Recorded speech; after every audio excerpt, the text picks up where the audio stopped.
That's a lot of people. That's a lot of people. Thank you. And there are a lot of people outside that can't get in, but would anybody like to give up their space? I was going to say seat. There aren't too many seats here. We have a full house times maybe 3, because outside you have another couple of houses full of people. We love them, and we're providing audio for them outside. But I think you have a better location in all fairness.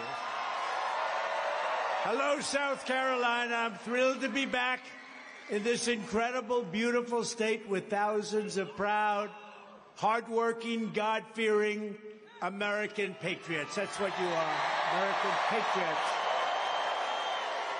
You know, the last time I was in this arena was a time, very good time in a sense. The country wasn't doing well. By the way, compared to today, it was doing great. You know, we had a border problem, but that was like a peanut. We solved that problem pretty quickly. That was like a peanut problem. Remember, I came out, I said, the border, they're having problems. They've got rapists, they've got thugs, they've got this. And everybody said, what horrible things.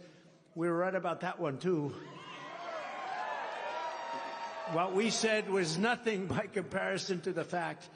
But what we have now is a total disaster. This is far, far worse. And, you know, we solved that border problem. We solved that border problem. And in 2020, well, we got millions more votes, by the way, just for those that are interested. But we solved that border problem. And I said, let's talk about the border. They said, sir, nobody cares about the border because you've solved the problem. I said, no, don't they want to listen? So I talked about the border. Nobody cared about the border because we solved the problem. But we were in here at the beginning of 2016 in the same arena in January of 2016. Think of that. And so I guess it's a lucky arena. And we're going to see if it's lucky or not. We're going to see if it's lucky or not. Because they steal and they cheat and they do a lot of bad things, but we're going to win this. We're going to win it bigger than ever before. There's never been a more important time. Tomorrow you will cast one of the most important votes of your entire life. And honestly, we're not very worried about tomorrow. We want to aim toward a time called November 5th. That's what we need, November 5th. Got to beat crooked Joe Biden, if it's going to be him. I don't know if he's going to make it to the starting gate. I don't know about that, Henry. Is he going to make it to the start? Henry would know. Has he been a great governor, by the way? He's been great. That was a big part of the equation. I said, I'm going to move her out, make him governor. I like that. And I did you a big favor. But we're going to have a gigantic victory here in South Carolina. We're going to show crooked Joe Biden and the radical left Democrats that we are coming like a freight train in November. Right?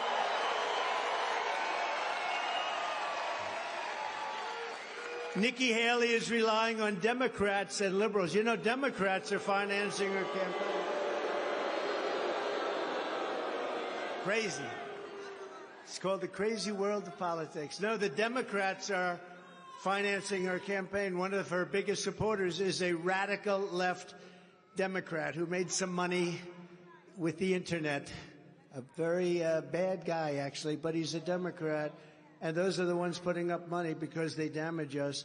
The biggest supporters she's got right now are the Biden supporters, the Biden bundlers, the Biden cheaters. They're the ones that are doing it for Nikki. So if you don't want the ultra-left to meddle in this primary, and I think they're going to try and end it, who the hell wants Democrats voting in a Republican primary? What is that about?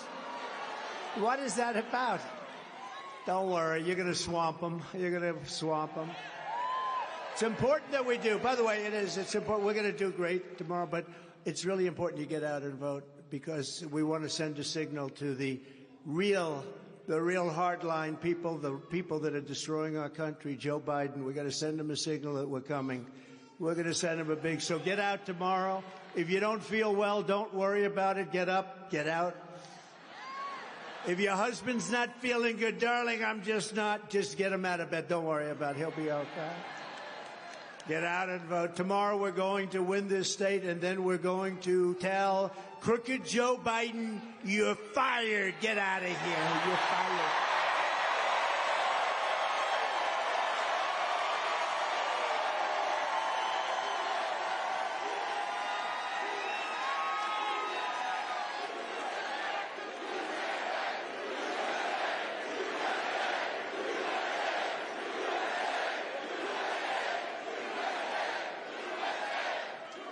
You know, it's amazing. There is more spirit now than at any time anyone has ever seen in any campaign. You know, we're 9 months away.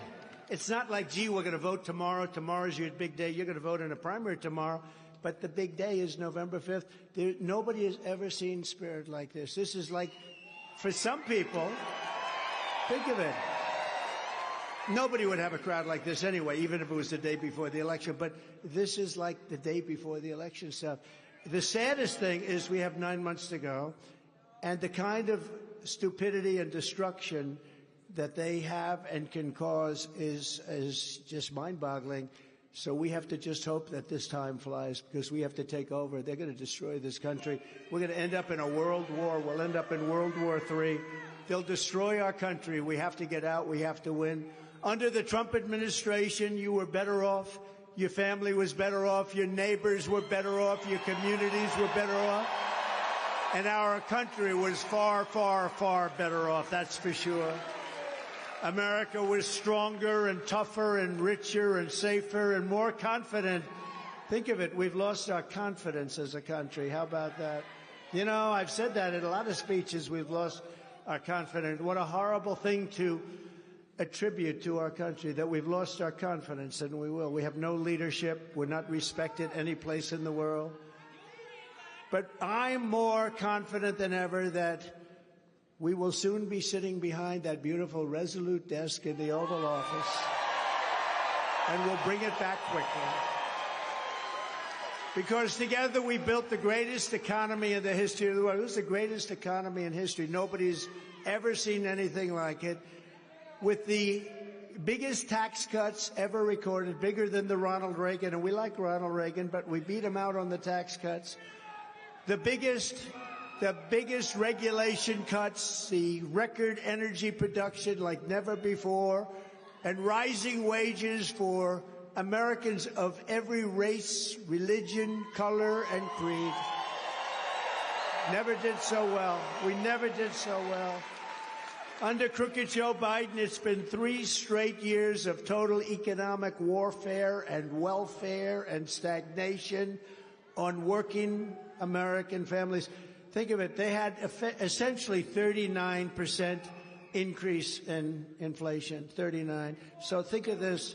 No matter how well you did, you didn't do that well. That means you fell behind the 8 ball, because the inflation that he caused, primarily because of his stupid energy policies, windmills all over the place.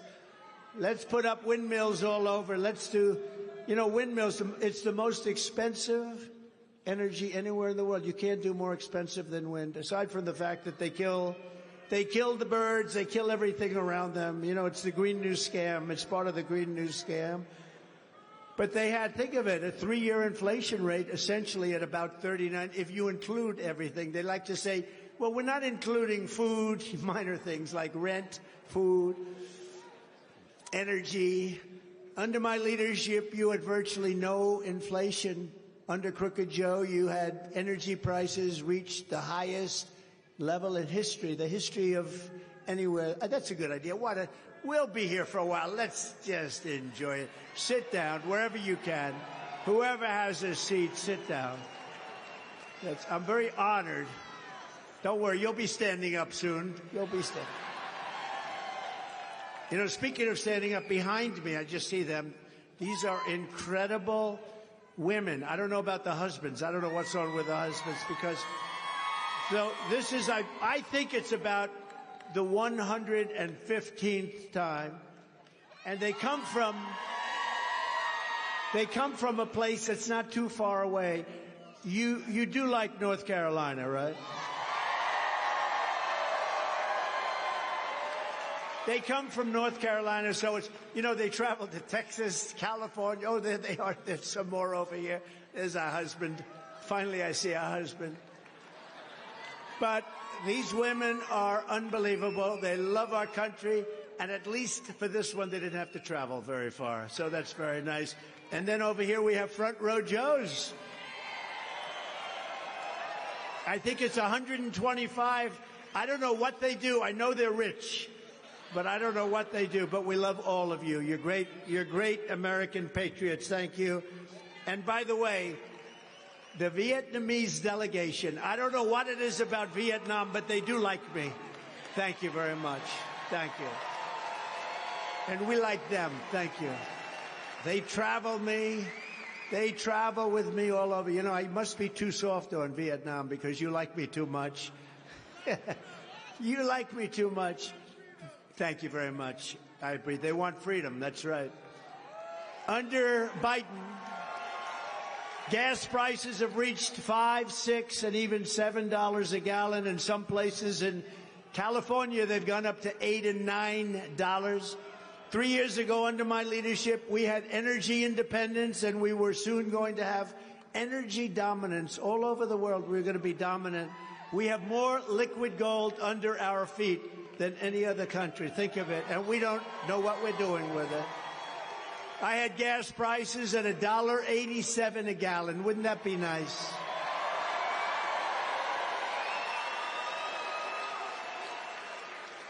Thanks to Bidenomics, the 3-year mortgage rate has hit a 22-year high, with the average mortgage payment at a brutal $3,322 a month. They've never had numbers like that. When I was president, the average monthly mortgage rate was nearly 50% less. In fact, we had numbers at 2%. We had a period of time at 2%, and it never veered much from that. You were saving $19,000 a year on your mortgage. And while Crooked Joe likes to brag about the stock market is up just a small percentage after you deduct and adjust for inflation, which is setting records. What we're doing with inflation. And by the way, after the election, and we can't say this because much bigger problems, our country will be destroyed if we don't win this election. But if perchance they won, you will see numbers on energy, the likes of which you've never seen before. They are doing, they're pumping it as much as they can under the Trump. They're saying, keep it going, let them keep going. If this election ended as a failed election or a rigged election, and I say the only way it can end where they win is a rigged election, because what they did in 2020 is disgraceful. And look what happened. Look what happened to our country. You have wars that never would have taken place. Russia would have never attacked Ukraine. Israel would have never been attacked. You wouldn't have had inflation. It was all caused by the energy. But by contrast, under my leadership, the stock market was up by an astounding 62%, with inflation almost at zero. 62%. With your vote, we will vanquish Bidenomics, which is a very negative term. He heard the term, he loved it. Oh, that's good. No, that's a really bad term. It didn't work. And we will reinstate Maganomics. That's right. Maganomics. You guessed it. And we will bring our country back from hell. Our country has been through hell. When you think about what happened in Afghanistan, all the things that took place, our country's been through hell. We're laughed at all over the world. Crooked Joe is now pushing a $6 trillion tax hike. $6 trillion. This will be the largest tax hike in the history of our country, maybe in the history of the world, I guess. And if he wins, that's what's in store for the hardworking people of South Carolina, a wonderful state that we work so closely with Henry and everybody. And we had it to a level that it's never seen before. And now it's never going to be quite like that. It can't be, but it's just going off. The stock market is up. Many people, some of the smartest people in the market, say it's up because we're leading Biden in the polls by so much, and they expect that we're going to win. If we lose, you're going to have a crash like you wouldn't believe. If we lose, that's an incentive if you have stock. If we have a tragedy happen on November 5th, it would be a tragedy. In the opinion of many, and in my opinion, you will have the largest stock market crash we've ever had, because a lot of the stock market, because the only thing that's doing well is the stock market, and it's doing well because the polls are all showing that we're winning by a lot. So we gotta make sure we win. And if we win, you're all getting the biggest tax cuts because we're doing additional cuts and a brand new Trump economic boom, a boom like you've never seen before, not even in our great 4 years. When I was president, we slashed taxes for working families. We doubled the child tax credit. Not a very Republican thing to do, but I said, let's do it anyway. That was something that we wanted to do, and people are very happy about it. The mothers, the families, they're very happy. We did something that we really felt we should do, and we supported moms and dads by dramatically expanding education savings accounts, which is a big deal. Use them. Under my leadership, the Republican Party will always support the creation of strong, thriving, healthy American families. We're supporting America First, a little thing called America First. We want to make it easier for mothers and fathers to have babies, not harder. You know that. That includes, and you saw this, it was a big deal over the last few days, that includes supporting the availability of fertility treatments like IVF in every state in America. You've been seeing Alabama. It's been a big story. Like the overwhelming majority of Americans, including the vast majority of Republican, conservatives, Christians, and pro-life Americans, I strongly support the availability of IVF for couples who are trying to have a precious little beautiful baby. I support it. And today I'm calling on the Alabama legislature to act quickly to find an immediate solution to preserve the availability of IVF in Alabama, and I'm sure they're going to do that. The Republican Party should always be on the side of the miracle of life and the side of mothers and fathers and beautiful little babies. Have to be on that side. IVF is an important part of that, and our great Republican Party will always be with you. We're always going to be with you in your quest to find that ultimate joy in life. You know, the ultimate joy in life is a beautiful, healthy, wonderful baby. So we are with you, and I wanted you to know that. And a lot of Republicans call me. I put that message out on a thing called Truth Social. Has anybody been tuning in lately? It's hot. Truth Social's hot. But we put it out a little while ago, and a lot of people called up. A lot of politicians called up. Thank you, sir. Thank you. And that's the way we feel. So we're going to be with you all the way, and you're going to see things. We want to help. I mean, it's a very big subject, frankly, very complicated and very big, but we're with you all the way. And I think there are a lot of happy people in this room. Most of you know exactly what I'm talking about, but thank you very much. Most of you know exactly what I'm talking about. Crooked Joe Biden is not the only massive tax hiker in this race. You also have a person, oh, she's so bad. She said, I will never run against our president. He has been a great president. He is one of the greatest presidents ever. I will never run. I promise you, I will never, ever run. 3 years later, how about that? 3 years later, she goes, ladies and gentlemen, I've decided to run now. What happened? Do you ever see the clips? We have about 12 clips. I will never run against our president. He is one of the greatest presidents ever. Little bit later, no, don't use the name Bird Brain. That's not. Please, madam. Please, madam, don't use the name Bird Brain. No, we got to win this. We have to win big. We have to show, again, supported by the Democrats. Supported and funded by the Democrats. Republicans aren't supporting her. They don't like her, and they don't like her policy. She's essentially a Democrat. I think she should probably switch parties. Probably she should switch parties. But you have a Nikki Haley who tried to double your gas tax here in South Carolina. Remember, she said, that's not true. But then we put up clips. We put up clips. No, she tried very hard. And she also supports a 23% national sales tax, which basically equals election death. You know what that is, right? You can't get elected when this stuff comes out. And you think they treat me bad, and they do. They're horrible people. These people are sick. They're sick. I've been indicted more than Alphonse Capone, the great guy. It's true. I got indicted. My parents are looking down. They're saying, I never thought this could happen to my son. He's been indicted. I didn't know what the hell the word, and it all took place instantly. If I fly over a blue state, the next day I get a federal grand jury notice, please report. And they indicted me on bullshit. It's all bullshit.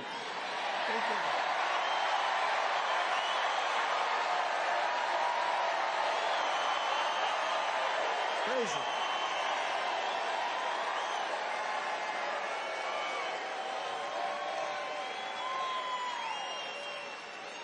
But remember, if any other person were in this position, they'd be treated the same way as they're treating me. I don't think that's harshly. I think they truly hate me more than anybody that's ever lived. You know, it's all because we won an election, 2016, that we weren't expected to win. Now, I expected to win it. All of you expected. We'd go to rallies with a 50,000, 52,000, 68,000, 101,000. We had our rally. And they'd go to rally and they'd have like in the case of Biden, he'd have 8 circles, beautiful little circles. And they'd have to use the media to stand them because they had no people. And then you hear, oh, they won just by a little bit. They just ounced us out. No, it's a crooked deal.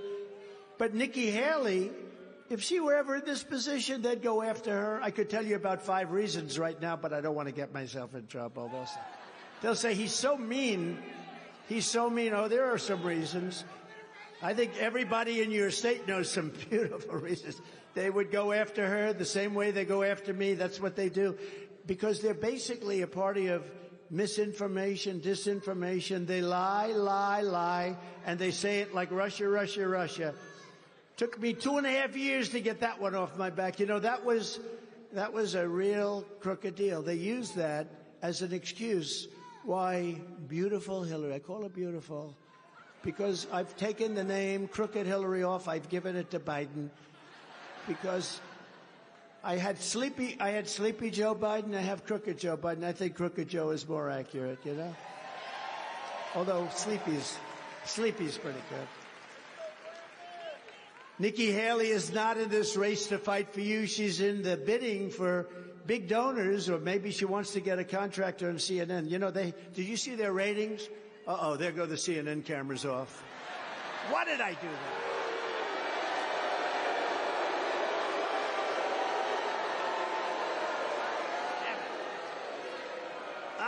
I shouldn't have done that. The light just went off. They knew what was coming, right, Tim? They knew what was coming. No, they have the worst ratings they've ever had. The thing is dying. You know why? Because they're not truthful. They're not truthful. They're really not. By the way, did Tim Scott make a great speech? Huh? Yes, Senator. I don't know if he likes it when I say this, but it's so meant as such a compliment because he's such a fine man. He ran, and he ran okay. He was okay.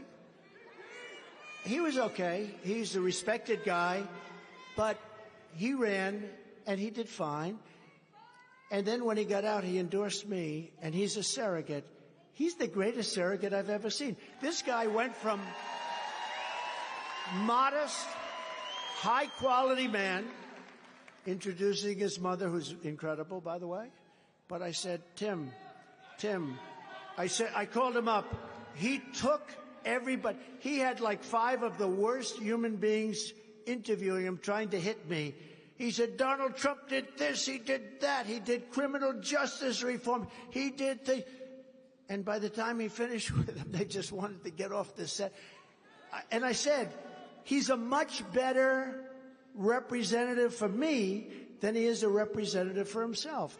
And it's true. And that's a great compliment. And you know why?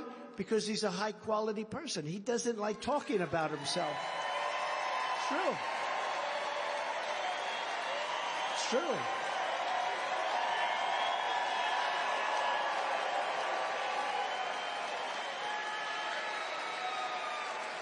I love that. No, I came into arena 3 weeks ago, big arena. You know, we won in Iowa in a record. You know, Nikki, this guy, Nikki, she loses to Biden in virtually every poll. She has one poll that's so old now, the paper is turning, and nobody ever heard of the poll.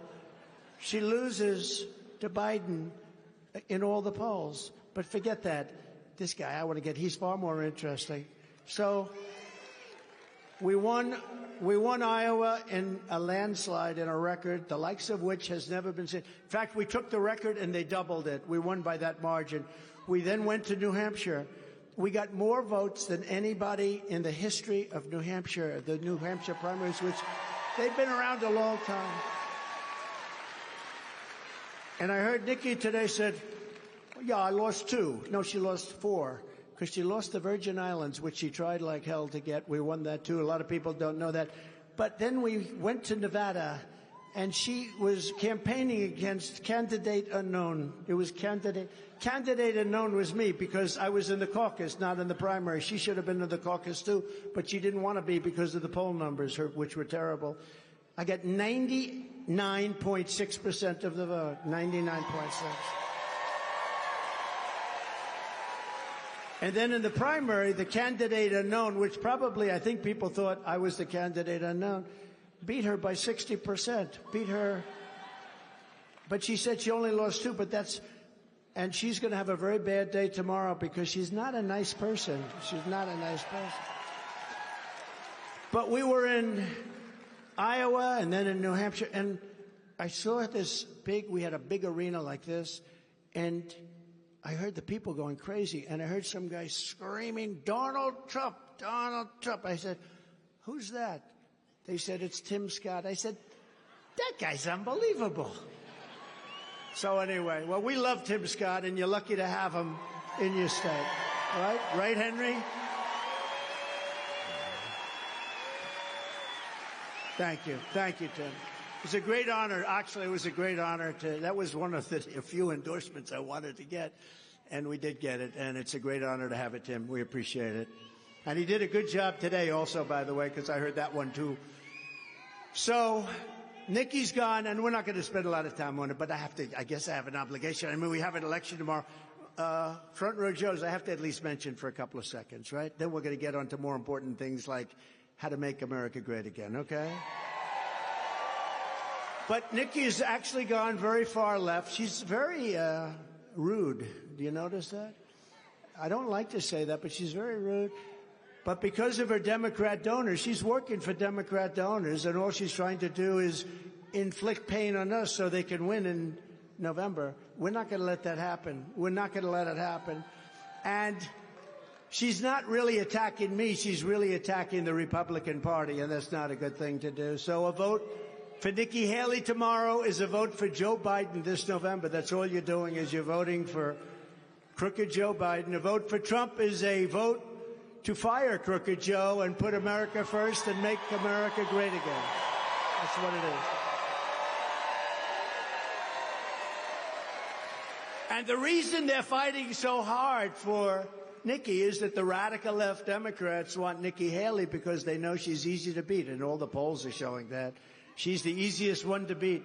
She's much easier than Tim would have been. She's much easier than many of our good Republican candidates would have been. She wants to gut Medicare and Social Security. You know, she wants to raise the retirement age of Social Security, and she can deny it all she wants, but she wants to raise it by 10 years. And she gave land away to China, and in the recent amnesty bill, Nikki sided with Joe Biden and the open borders maniacs, while I sided with the American people. I like that much better. And as I told you before, or at least indicated, I gave her the job at the United Nations 90% for one reason, because I wanted that man, Henry McMaster, and maybe more importantly, his wife, Peggy, to be the governor and first lady of the great state of South Carolina. And they have been unbelievable. They have been unbelievable.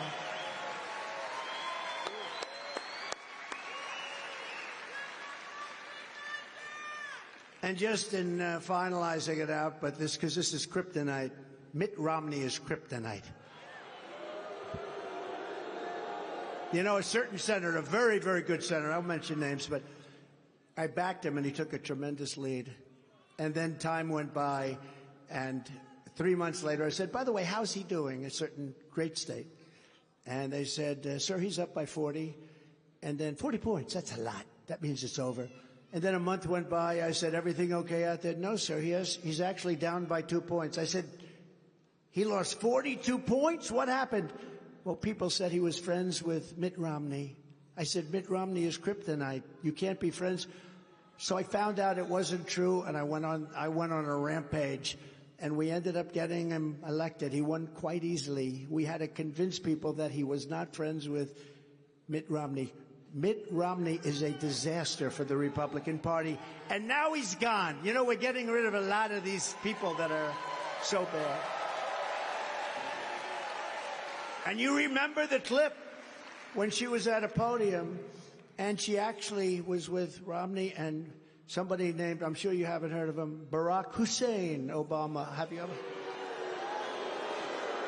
Right? Barack Hussein Obama. You ever hear, remember Rush? Rush Limbaugh, the great Rush, can never be replaced. Sean Hannity told me that he can never be replaced, Rush Limbaugh. But he used to talk about Obama. He wasn't too friendly to Obama. But he'd always introduce him, ladies and gentlemen, Barack Hussein Obama. He would scream that middle name out. And we do miss Rush, don't we, though? We gave him the Presidential Medal of Freedom, right? Mr. Wall over there, stand up. The nicest suit I think I've ever seen.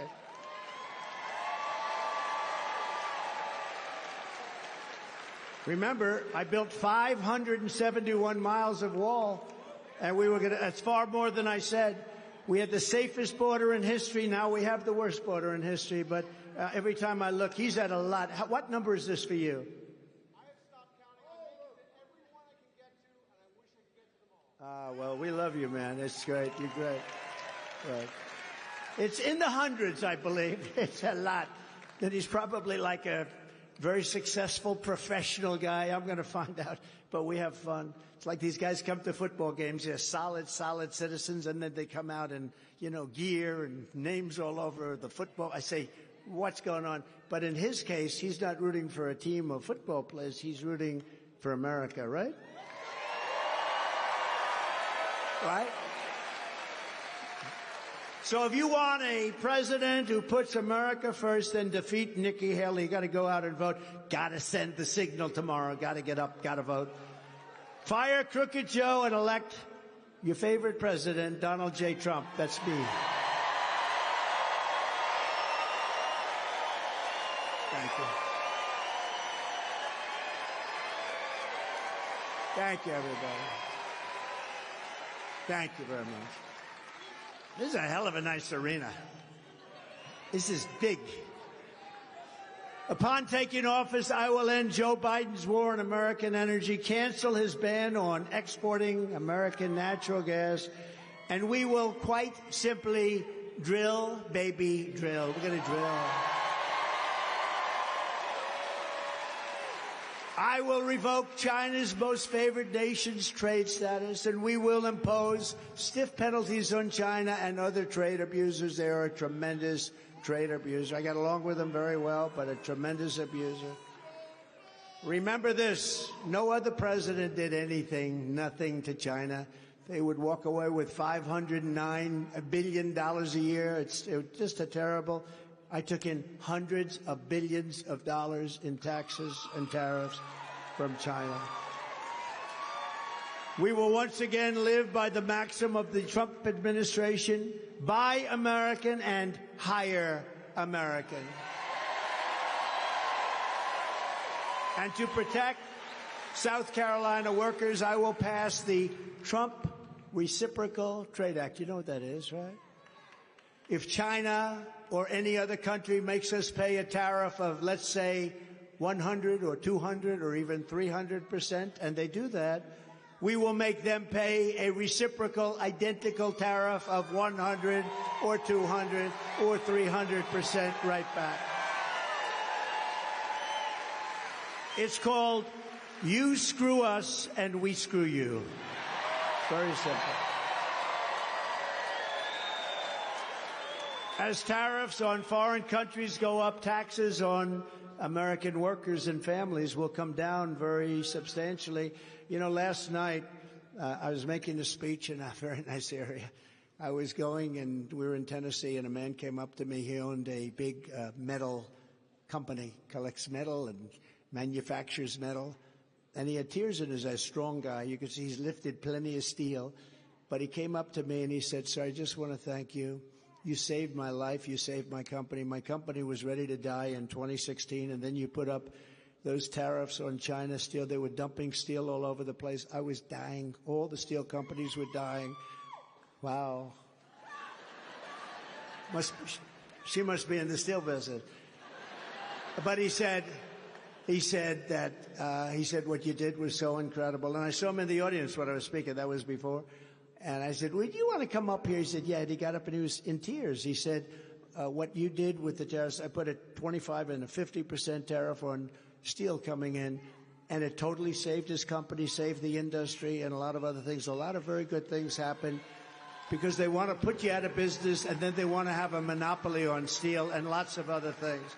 It's no wonder Joe Biden and his thugs are so desperate to stop us. They know that we are the only ones who can stop them, and they know that. That's why they are weaponizing law enforcement for high-level election interference. That's what they're doing right now. It's all, look at Fani, F-A-N-I. It should be pronounced Fanny. Fanny. Fani.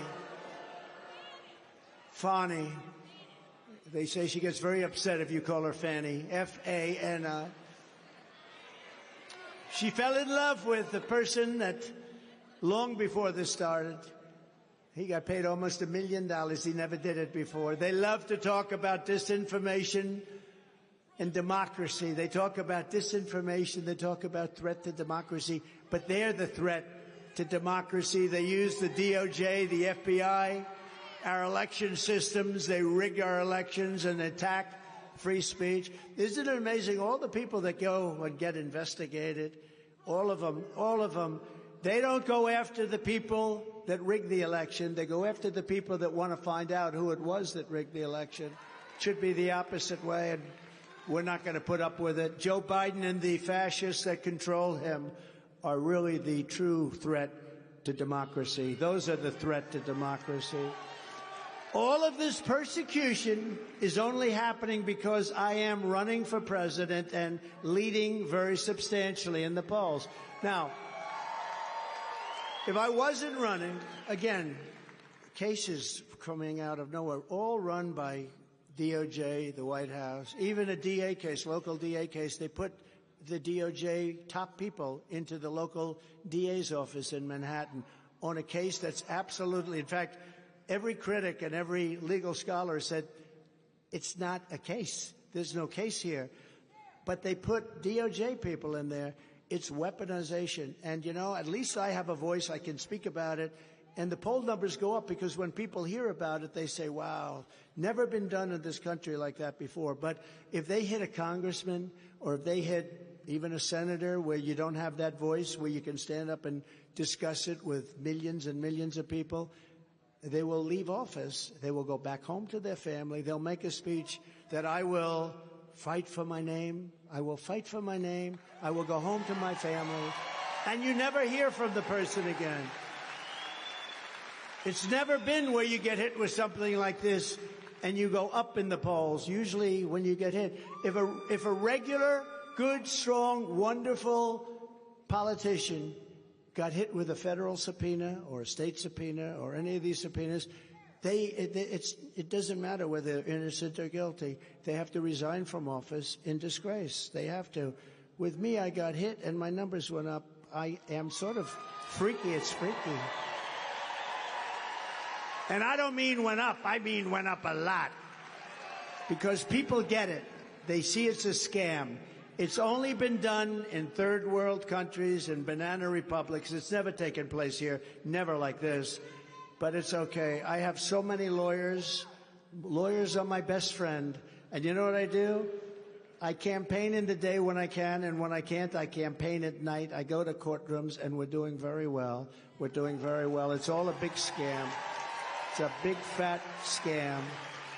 In the latest morning console poll, we're at 81% in the Republican primary, and we're dominating Crooked Joe in the general election. We have a poll where we're at 91 for me, 7 for Nikki. I guess you have a couple of points undecided. Who are the people that are undecided? We have one of the biggest and largest margins ever. You know, it's tough.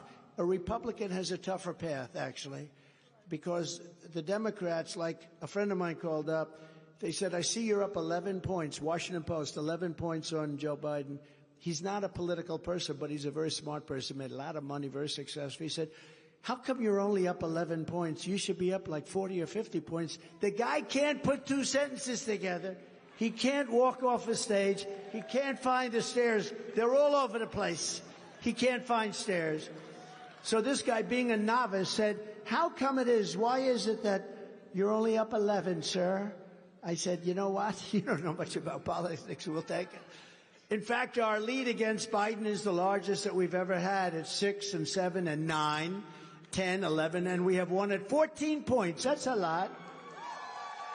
The radical left Democrats rigged the presidential election in 2020. They rigged the presidential election, and we're not going to allow them to rig the presidential election of 2024.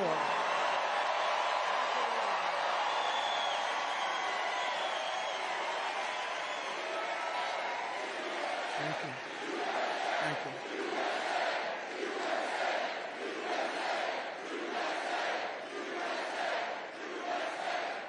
Every time the radical left Democrats, Marxists, communists, and fascists indict me, I consider it actually a great badge of honor. That's a little different thinking up there, isn't it? But it is what it is. I'm being indicted for you. That's what's happened. Never forget, our enemies want to take away my freedom because I will never let them take away your freedom. I will never let it happen.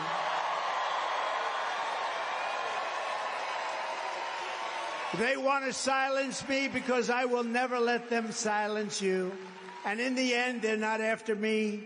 They're after you. I just happen to be standing in their way. Thank you. It's true. So we're delighted to be joined by some incredible people and people I talk about all the time, so I don't have to go through a big deal here because it's your favorite governor, Henry McMaster, and First Lady Peggy McMaster. And Tim Scott, I want to thank you, Tim. I love Tim. We know that. Lieutenant Governor Pamela Evett. Thank you, Pamela. Thank you. And we have a lot of members in Congress and from Congress here. Some are in the audience, and I'm a little bit, I'm going to get in trouble because I won't be able, I don't know where the hell they are. But I do know some of them. One is Mike Collins. Mike, wherever you may be, thank you very much. Thanks, Mike. Great job you're doing. A superstar with a tremendous future, Byron Donalds. Where's Byron? Fantastic guy. A man that I sort of recruited. I'm very proud of him because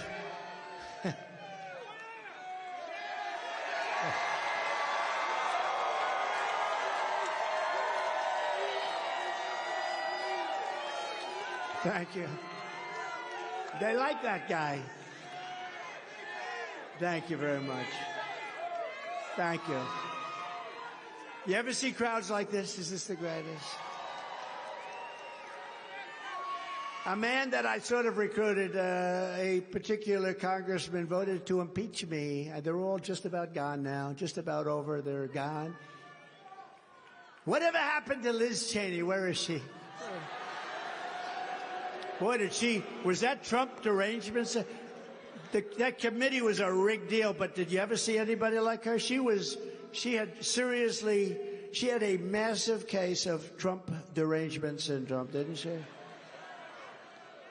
But a man, he voted to impeach me, and, when people vote to impeach, that's sort of the ultimate. You can vote every once in a while against education, you can vote against something, you can vote against tax hikes or tax cuts, you can do it.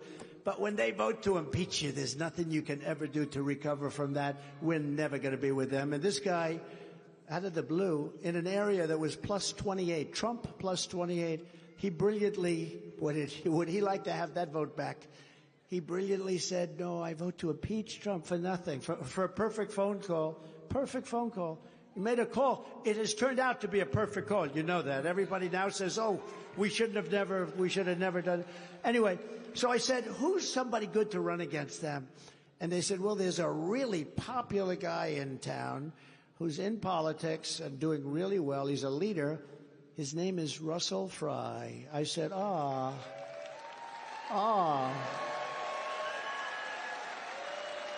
And I called him up, and I said, I heard you're doing well. Yes, sir, I am.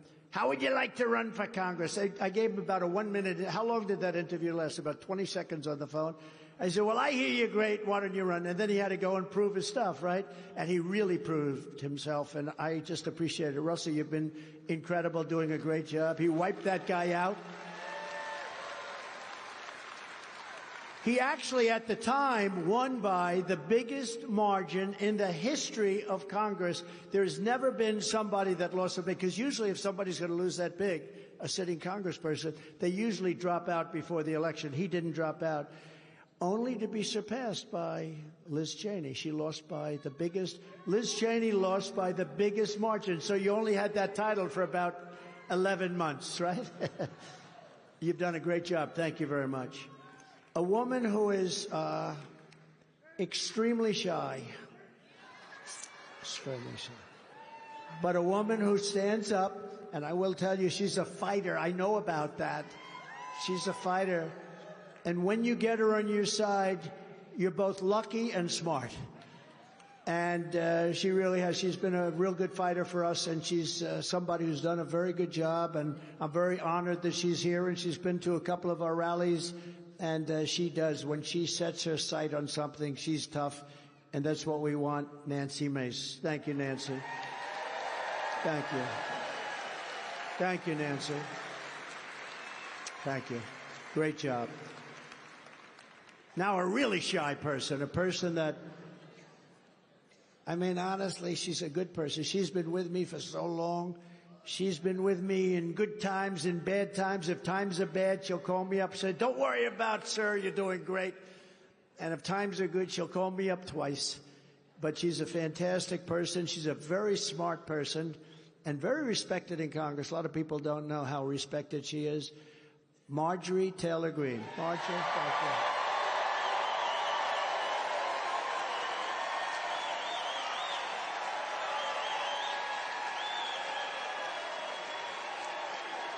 That's pretty good, huh?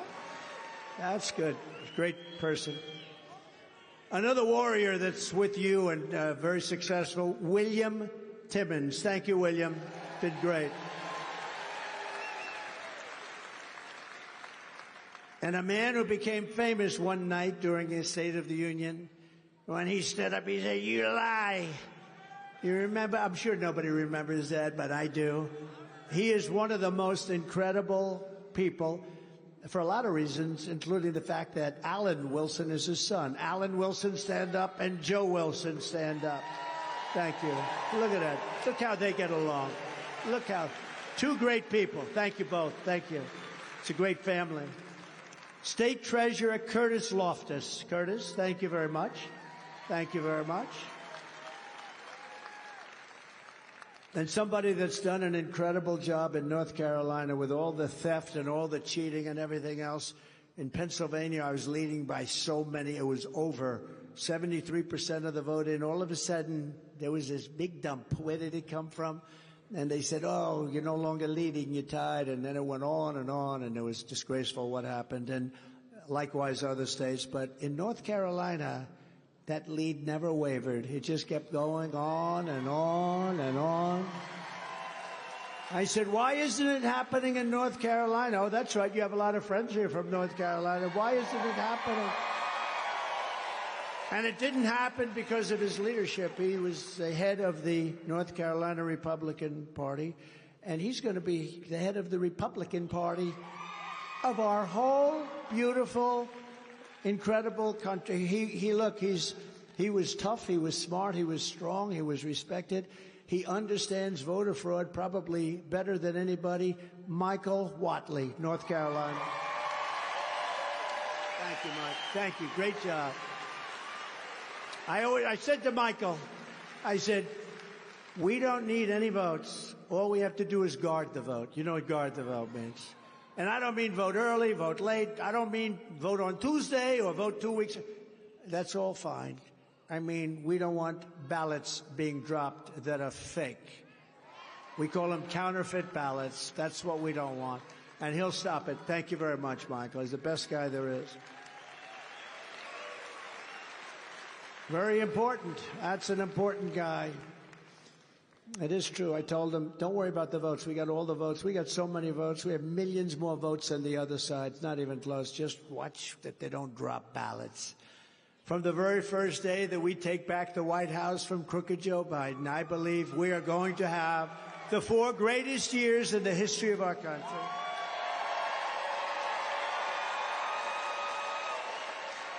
In our first term, we appointed over 300 federal judges, a record, and 3 great Supreme Court justices.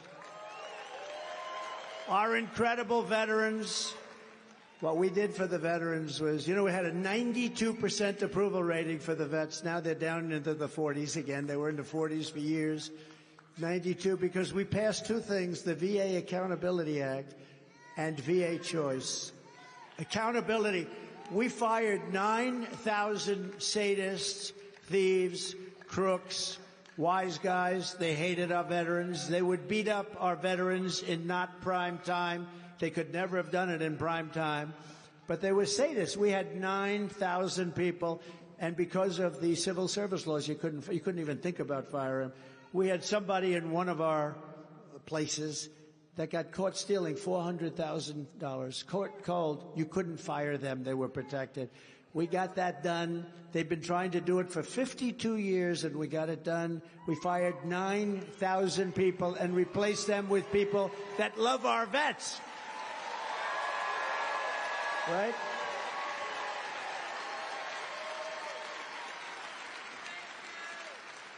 And the other is choice. We were having people stand online sometimes for 2 months, 3 months, 4 months. We have great doctors in the VA, but a lot of administration problems they had. And people were going online, not very sick, and by the time they saw a doctor, they became terminally ill. Literally things that could have been fixed, they became terminally ill. And we did choice, which they've been trying to do for 52, 53 years. They couldn't get it passed in Congress, and I got it passed in Congress, VA Choice, where if you have to wait more than 24 hours, you go to private doctors in the community. We pay the bill, you get better, and we actually, I didn't do it for this reason, but we actually saved a lot of money, but we saved a lot of lives, Saved a lot of lives. We fully rebuilt the U.S. military and created Space Force, which was a big deal. When I did that, remember, people were smiling. Russia and China were killing us in space, and now we're by far the leader in space. That was a big deal. Hadn't been done in 78 years. Last one was Air Force. 78 years. It was a great achievement. And I was the first president in decades who started no new wars. Instead, I brought back our troops. We knocked out ISIS, and we brought back our troops. You do remember, though, we defeated ISIS. I say, let's get home. It's time to bring them home. Hillary Clinton used to say in the debates, look at him, that personality. Look at that person. He's going to get us into a war. No, my personality kept us out of wars. You would have never had Russia go in. You would have never had the problem that you just had, the horrible problem where Israel, October 7, where Israel was so horribly attacked. These things wouldn't have happened because they respected me, but they respected our country. Now they laugh at our president. They laugh at him. The guy can't talk. The guy can't walk. Remember when he said, I'd like to take him behind the barn? And the fake news, see the fake news? Oh, look at all those guys. The fake news said,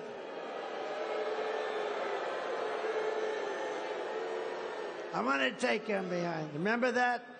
He said, I want to take him behind the barn. I'm going to take him. And the fake news said, isn't that nice? Oh, that's so cute. That's so cute. He wants to take him behind the barn. In other words, wants to take me behind the barn and go. And the fake news is saying it's wonderful. Then when I said, let him take me behind the barn, I hit him so, they said, oh, that's terrible. He's a fascist. Trump is a fascist. No, if we were ever behind a barn, I would look at him and I'd go like this.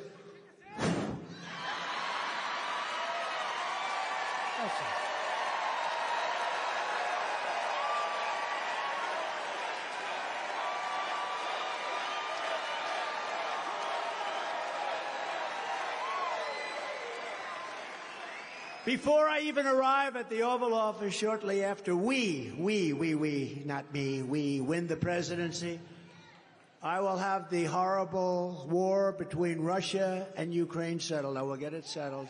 People dying by the thousands. Horrible thing.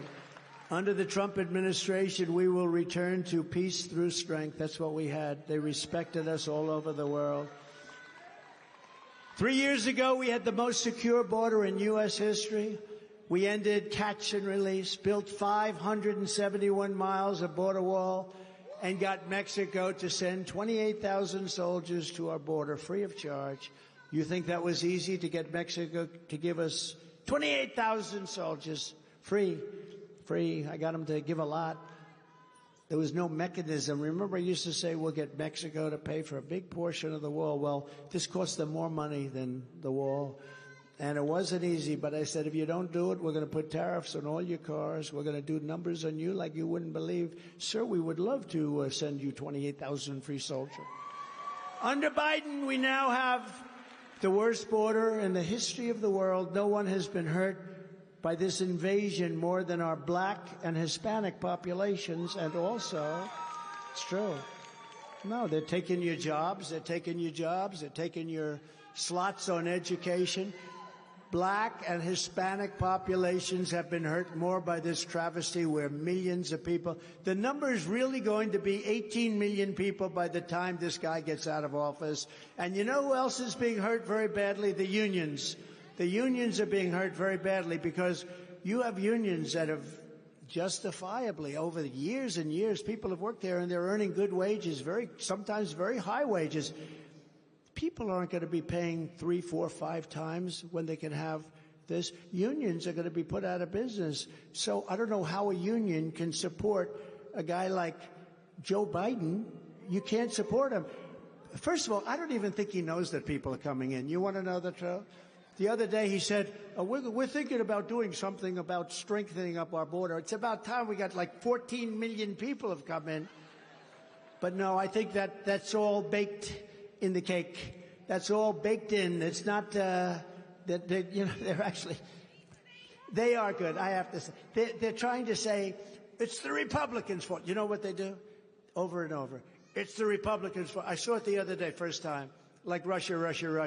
I don't know anything about Russia, other than I charged them for Nord Stream 2, and I stopped their pipeline.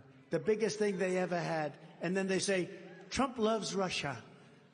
Putin said to me, if you're really, they say that, I'd hate like hell to have you as an enemy if you're supposed to be a friend of mine, because I stopped the pipeline, Nord Stream 2, going to take care of Germany and all of Europe. I ended it. And then what happened? Joe Biden comes in and he approved it. He approved their pipeline, but he closed down the Keystone pipeline. How do you like that one? And then they say, Trump loves Russia. No, I was the worst thing, and the sanctions I put on Russia, I was the worst thing that ever happened, but I did get along with Putin. That's a good thing. You know, getting along with these people is a good thing, not a bad thing.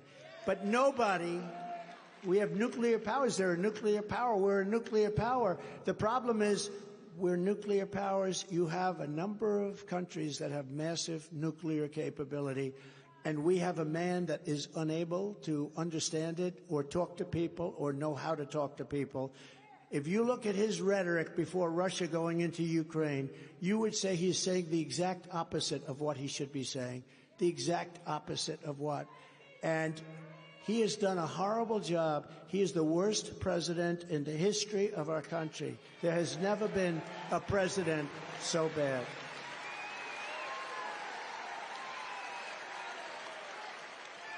You know, just to go off for 1 second, I never spoke about him that way because I have too much respect for the office of the presidency. I have great respect for the office of the president. Thank you, darling. But I have great respect for the office of the president. Too much, maybe, when certain people are in there that shouldn't be in there. But I never spoke the way I spoke now. But when I got indicted over nothing, over, actually, if you think about it, over being right, I was right about that. The call to Zelensky was a perfect call. In fact, I respect Zelensky for saying that was an absolutely perfect call. There was no threat. There was no anything. Remember, quid pro quo, quid pro quo. They didn't know the tape was, the call was taped. Remember when Schiff went out 8 times quid pro quo? And then when they heard the tape, he just sort of disappeared for a little while. What a sleazebag that guy is. Shifty Adam Schiff. And he could end up being a senator. This guy is a disgrace. He's a disgrace. But you know what? I never spoke very badly. I never spoke like this. Now I say, but when that happened, and then again I get indicted on something else, and then I realize I've been indicted more than Alphonse Capone, and I say, oh my God. And other lawsuits, civil lawsuits, all worked out through this horrible, horrible group of people. But when I got indicted, just for the first time, I got indicted, and even the press said, he'll never be indicted. He'll never be indicted over January 6th because he never did. The press was saying that, and they indicted me. Then I said, okay, well, now I'm allowed to talk the facts. He is the worst and most incompetent and most corrupt president in history.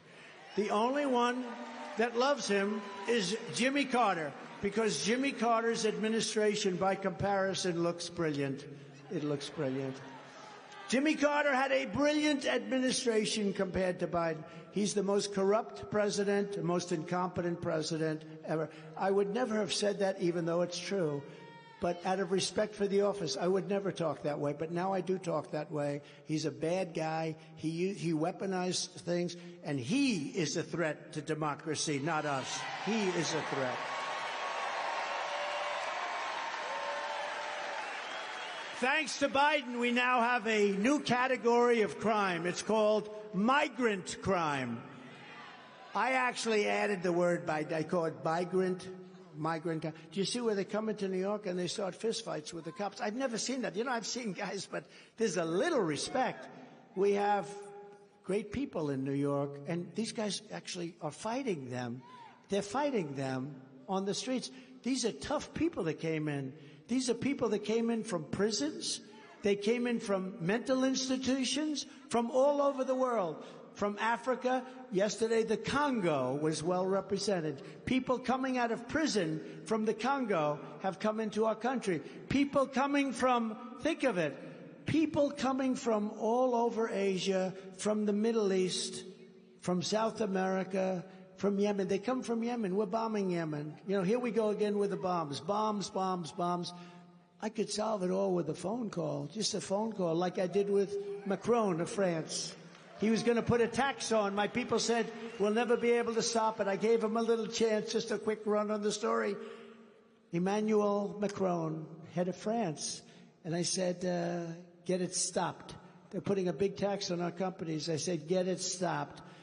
And they came back and they said, we've been unable to do it. I said, I'll do it. And I called up Macron. Emmanuel, how are you? How are you? Oh, Donald, thank you so much. I am fine. I miss you so much. We must get together. I said, we will, but first we have to settle. You're putting a tax on our American companies, a very big tax. It's not fair, Emmanuel. Yes, but it has already passed. I am not able to do anything. I said, that's okay. Starting on Monday morning, every bottle of wine and champagne that comes into the United States is going to have a 100% tax or tariff put on it.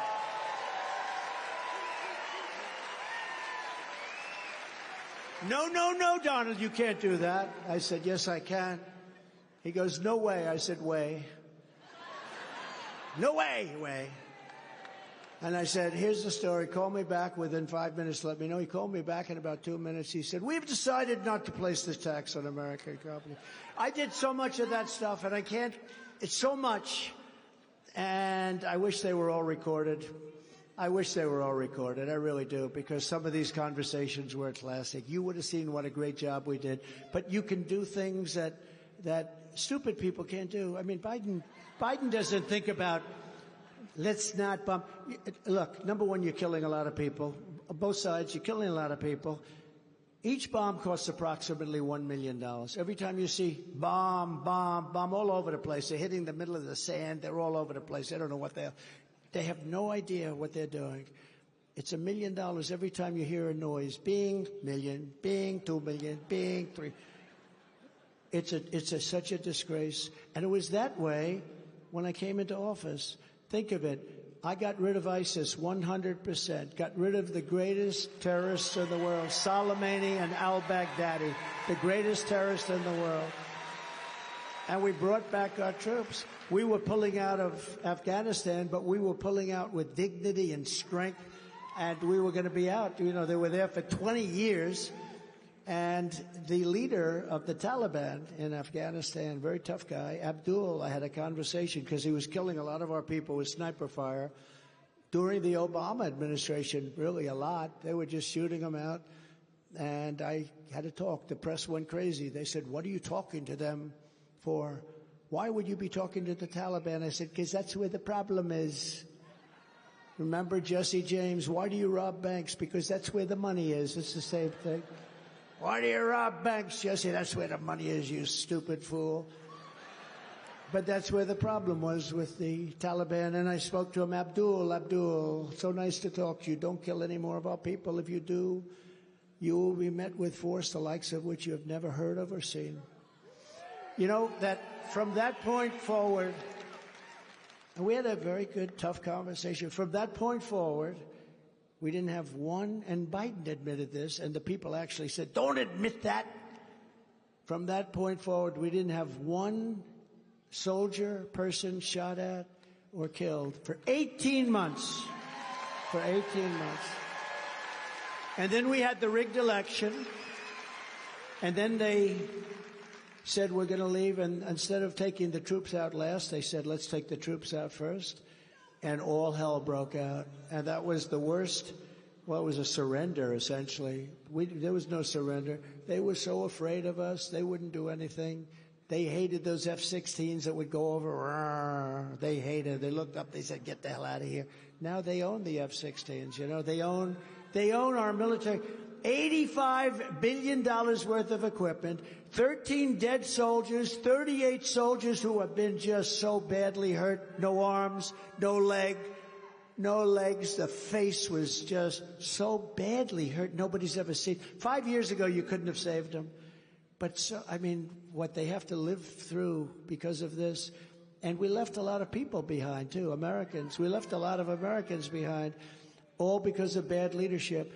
But if you ask that beautiful, probably 5 or 6 year old child right there, would you take the soldiers out first or last? He would say, sir, I would take the soldiers out last.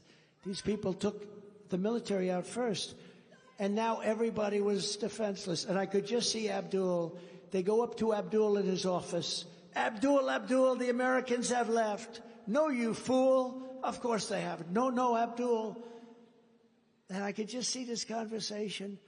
And then they send somebody out to check and comes back, says, Abdul, he's right. The American soldiers have left. We were standing defenseless. And we didn't keep Bagram, one of the biggest military bases, one of the biggest, most powerful runways in length and in strength, 8 feet deep of concrete. We didn't keep it 1 hour away. Think of it, 1 hour away from where China makes its nuclear weapons. We didn't keep it. In New York City, our police are being mobbed, brutalized, and horrifically beaten by swarms of migrants who have no business being in our country, yet then they are released back onto the streets while giving our police officers the middle finger. You saw that, right, the other day? These are people that come from countries, I guarantee you they wouldn't do that in their country. They wouldn't do that in their country. I know their countries. You do that in their country, they wouldn't be living for more than 5 minutes. This month, a savage illegal alien criminal pulled out a gun and shot a 38-year-old female tourist in the middle of Times Square. He then went on to later shoot a New York Police Department officer near Radio City Music Hall. He was found to have been living in a Biden migrant shelter, which, by the way, used to be occupied by veterans. They were all thrown out so that the migrants could get a place to live. What they've done to our veterans is unbelievable. Where he also committed armed robbery in the Bronx and then shot someone else before being brutally apprehended. He caused tremendous damage to our police. In Chicago, violent crime arrests of Biden migrants, I have to say that, Biden migrants and its Biden migrant crime have exploded by 11,000%. 11,000%. That's over a 3-year period, 11,000. We have migrant crime. Add that onto the list. And it's among the worst, most heinous crime there is. These are tough people. These are people that have come out of those jails. They've come out of mental institutions. Just last weekend, a band of 4 illegal alien thugs were arrested in Chicago after they approached a man in a subway car in the middle of the afternoon, robbed him and viciously tried to strangle him. And they also were later tracked down at a migrant shelter that used to be occupied by military. On day 1, I will seal the border, stop the invasion, and send Joe Biden's illegal aliens back home.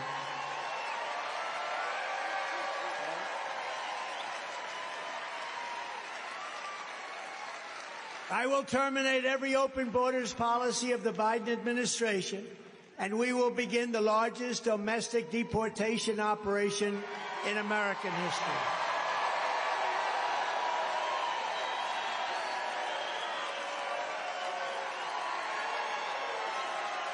We will restore law and order in our country. I will direct a completely overhauled DOJ to investigate every radical, out-of-control prosecutor for their illegal, racist, and reverse enforcement of the law. It's horrible what's going on with law enforcement.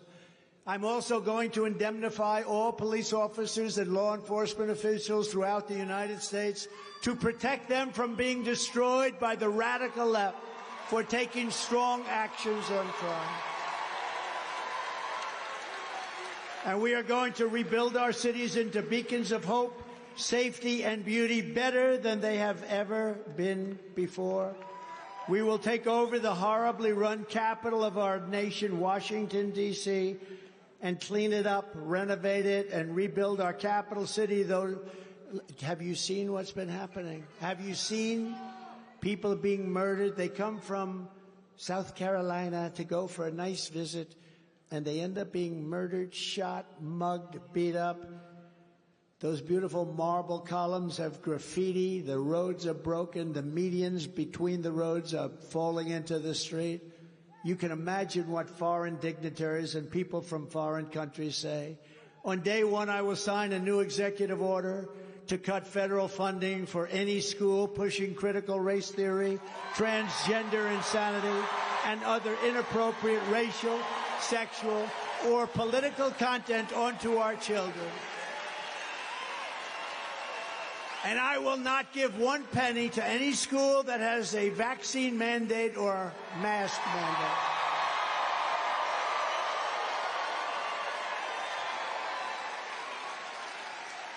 And something I find hard to believe that I even have to say, I will keep men out of women's sports.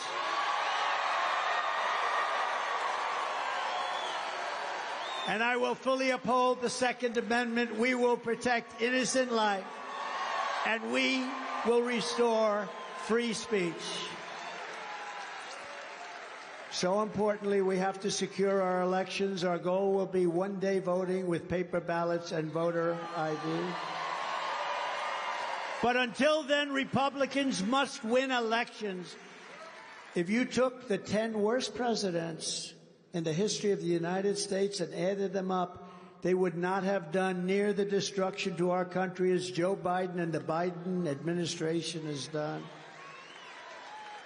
So if you want to save America, then you must go and vote, right? You're going to vote? Remember, the primary is tomorrow, Saturday, February 24th. It's a very big one. The whole world is watching. We have to show big numbers. You have to get out and vote. We're going to win it. We're going to win it big. We have to win it by margins never seen before. Bring everyone that you know. Details are, if you want, sc.donaldjtrump.com. They'll give you any information you want. So in conclusion, together we are taking on some of the most menacing forces and vicious opponents our people have ever seen. But no matter how hateful and corrupt the communists and criminals we're fighting are, you must never forget this nation does not belong to them. This nation belongs to you.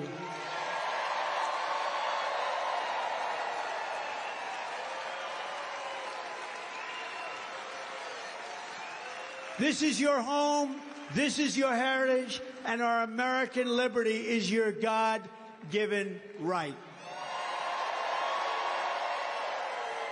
So from Columbia to Clemson, from Greenville to Charleston, from Myrtle Beach to Rock Hill, we stand on the shoulders of South Carolina heroes who crossed the ocean, settled the continent, tamed the wilderness, and laid down the railroads, raised up those great skyscrapers, won 2 world wars, defeated fascism and communism, and made America the single greatest nation in the history of the world.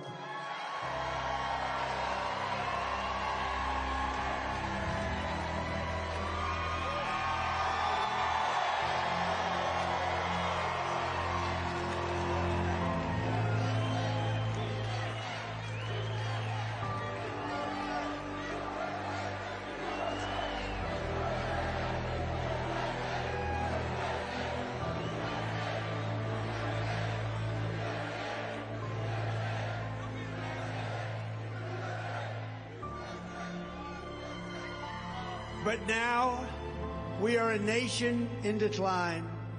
We are a failing nation. We are a nation that has the highest inflation in 50 years, where banks are collapsing and interest rates are skyrocketing. Likewise, we are a nation where energy costs have reached the highest levels in our history. We are no longer energy independent or energy dominant as we were just a few short years ago. We are a nation that is begging Venezuela for oil. Please, please, please help us, Joe Biden says. Yet we have more liquid gold under our feet than any other nation anywhere in the world.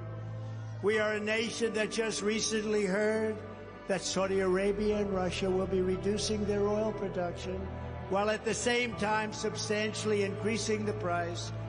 And we met that threat by announcing that we will no longer be drilling for oil in large areas of Alaska and elsewhere on our beautiful lands. We are a nation that is consumed by the radical left's Green New Deal, yet everyone knows that the Green New scam is fake and will lead to our destruction. We are a nation whose leaders are demanding all electric cars, despite the fact that they don't go far, cost too much, and whose batteries are produced in China with materials only available in China. when an unlimited amount of gasoline is available inexpensively in the United States, but not available in China. And now we are a nation that wants to make our revered and very powerful Army tanks the best anywhere in the world, all electric, so that despite the fact that they are also not able to go far, fewer pollutants will be released into the air as we blast our way through enemy territory in an environmentally friendly way.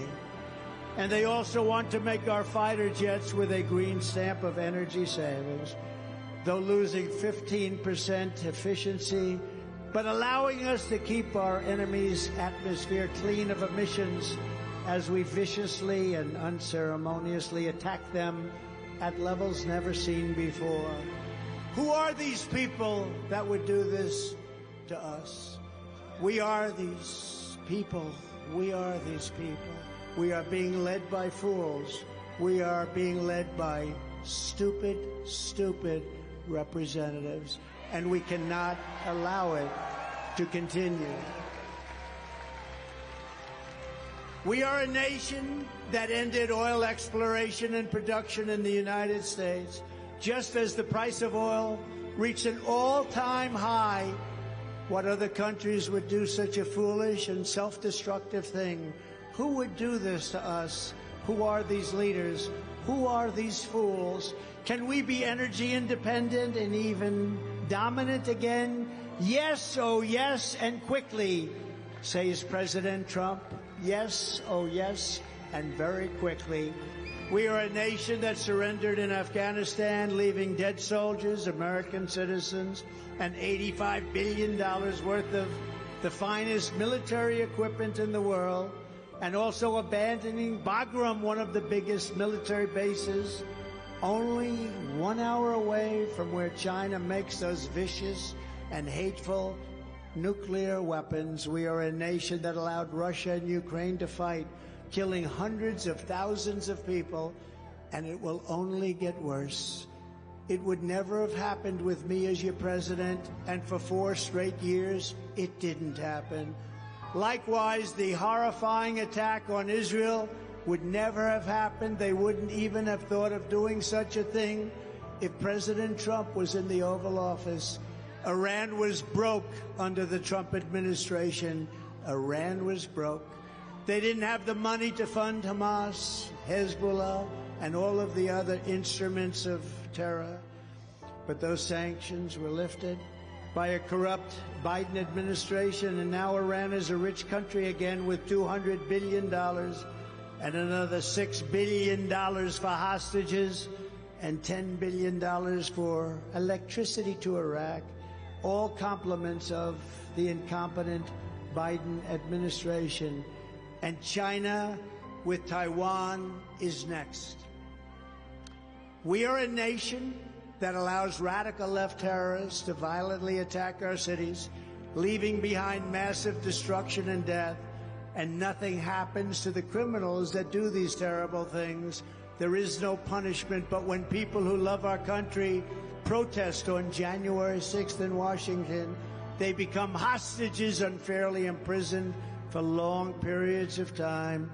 We are a third world nation that has weaponized its law enforcement against the opposing political party like never, ever before. We've got a Federal Bureau of Investigation that won't allow bad election-changing facts to be presented to the public, and which offers $1 million to a writer of fiction about Donald Trump to lie and say it was fact, where Hunter Biden's laptop from hell was Russian disinformation, and the FBI knew it wasn't. But 51 intelligence agents said it was, and a Department of Justice that refuses to investigate egregious acts of voting irregularities and frauds. And we have a man who is totally corrupt and the worst president in the history of our country, who is cognitively impaired and in no condition to lead, and is now in charge of dealing with Russia and possible nuclear war, which would be World War III and far more devastating than any of the previous world wars because of the weaponry that no one even wants to talk about or to think about. We are a nation that no longer has a free and fair press. Fake news is all you get, and they are indeed the enemy of the people.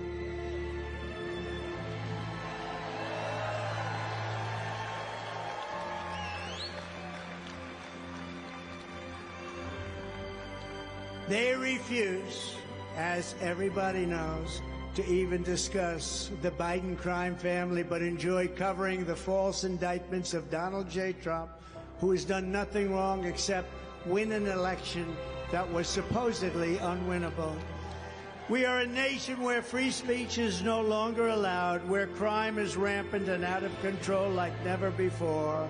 We are a nation that is allowing Iran to build a massive nuclear weapon and China to use the trillions and trillions of dollars it has taken from us to build a military to rival our own.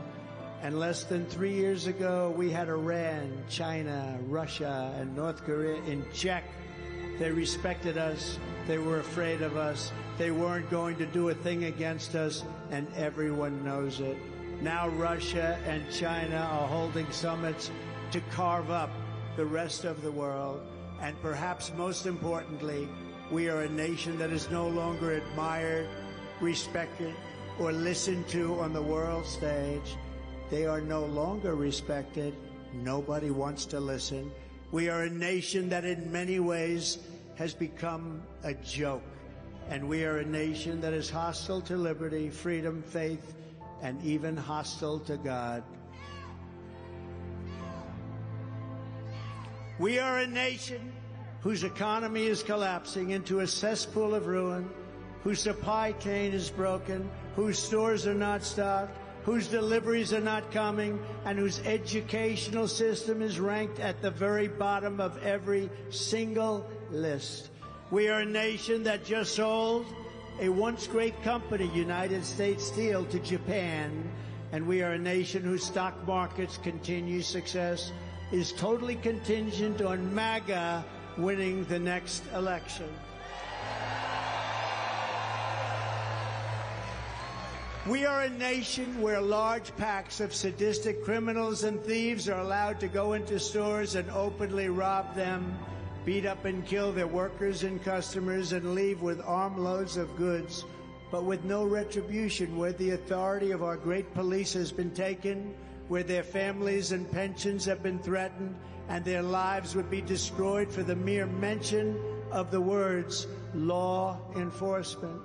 We are a nation where fentanyl and other forms of illegal drugs are easier to get than groceries to feed our beautiful families. We have become a drug-infested nation, crime-ridden nation, which is incapable of solving even the smallest and simplest of problems. We can't solve anything. We will institute the powerful death penalty for drug dealers, where each dealer is responsible for the death during their lives of 500 people or more. Mothers will never again be forced to watch their children overdosing and hopelessly dying in their arms, screaming, "What can I do? What can I do? My child is dying." We're a nation whose once revered airports are dirty. They're a crowded mess. You sit and wait for hours and then are notified that the plane won't leave and that they have no idea when it will. Where ticket prices have tripled. They don't have the pilots to fly the planes. They don't see qualified air traffic controllers, and they just don't know what the hell they're doing. We are a nation that screens its citizens viciously at all ports, but if you're an illegal alien, you're allowed to flow through by the millions and millions and millions. We are a nation that has lost its confidence, willpower, and strength. We are a nation that has lost its way, but we are not going to allow this horror to continue any longer. 3 years ago, we were a great nation, and we will soon be a great nation again.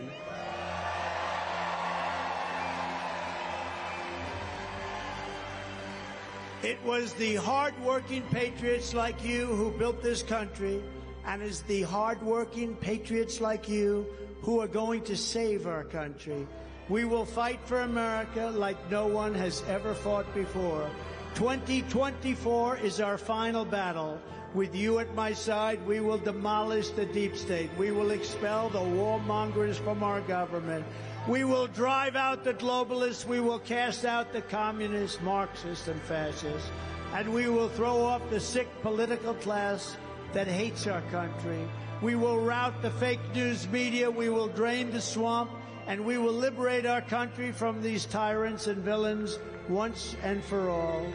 Like those patriots before us, we will not bend, we will not break, we will not yield, we will never give in, we will never give up, we will never, ever back down. With your support, we will go on to victory, the likes of which no one has ever seen before. We will evict crooked Joe Biden from the White House, and we will take back our country on November 5th, 2024. The great silent majority is rising like never before, and under our leadership, the forgotten man and woman will be forgotten no longer. We are one movement, one people, one family, and one glorious nation under God. We are a movement the likes of which this country and perhaps the world has never seen before. There has never been anything like this. And together we will make America powerful again. We will make America wealthy again. We will make America strong again. We will make America proud again. We will make America safe again. And we will make America great again. Thank you very much, South Carolina. God bless you all. Thank you. Thank you very much, everybody.